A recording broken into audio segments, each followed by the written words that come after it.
type shit. Take it seriously, bro. Take it seriously. Do everything you have to do, because I'm learning this right now with my trading journey. Like, it's been, like, I've been on and off trading the past 2 years. So I can't say I'm consistently profitable. I can't say I'm consistently unprofitable.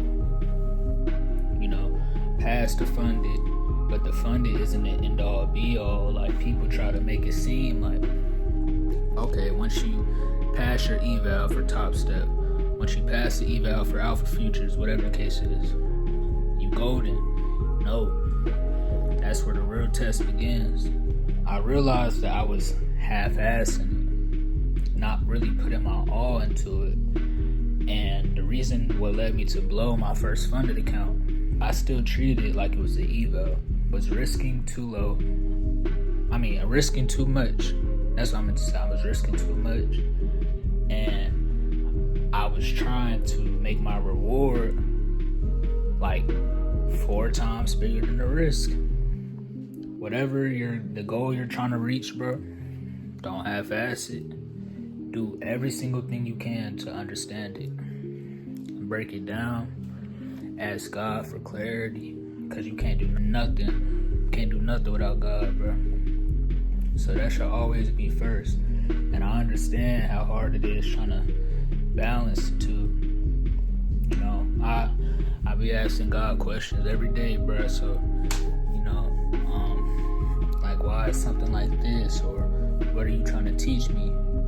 You know, and look, you just gotta want it, bro.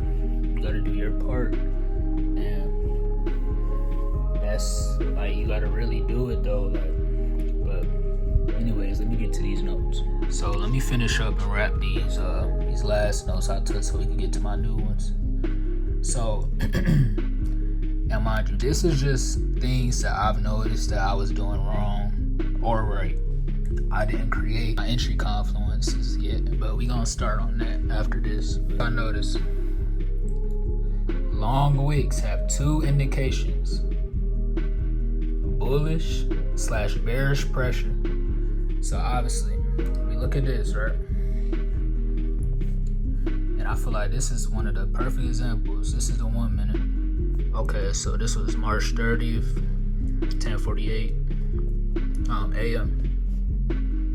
Yeah, a.m. So it shows bullish pressure and bearish pressure. So you see, it went down, went back up, we didn't hold, dropped down after that. This right here, once it broke this right here, and really I could just say this line right here. Once it broke this red line, that's another break of structure, y'all. Or you could say continuation. You could say continuation. Correction. Continuation. You feel me? So you already intermediate in trading. You already might not understand this, but I'm just saying, because sometimes you got to break it down to the basics to just really get a full grasp of everything. So buyers was in control. Ultimately, the trend was a downtrend, but buyers was in control. Got up to here, sellers rejected that, went back down. Buyers tried to fight back, rejected again, didn't even get close to where the buyers tried to push it, which showed you a possible continuation of the bearish trend that was already going. This would have been a perfect entry. Perfect entry. Then you could have just took it like down here, close. But yeah. So the thing about the EMA is it's a pretty good way to track the moving average. Oh, that's what it's called, exponential moving average, EMA. Only thing is it's dynamic, and what that means is it's moving, it's always updating. So it's not set in stone. You feel me? You gotta calculate it. It's pretty much the same with any other indicator. The RSI, You got the what's some other things? The volume profile, I use that as well. It always changes, you know. You gotta constantly keep updating it. But they're supposed to be used in a way where, obviously, you know, if anyone had any of the powers to, on some anime shit, bro, even see a minute into the future, right? We wouldn't need none of these indicators, bro. Literally. But these indicators, they don't predict the future. It just gives us pretty much a way to estimate, okay, based off the data that I already have on my screen, what can I come up with in my head from my logic, my understanding, that price will most likely do. So you have to think in percentages. What's the percentage of the price hitting this level? What's the percentage of the price doing this or that? You feel me? So, a lot of people, and I've been one of them too,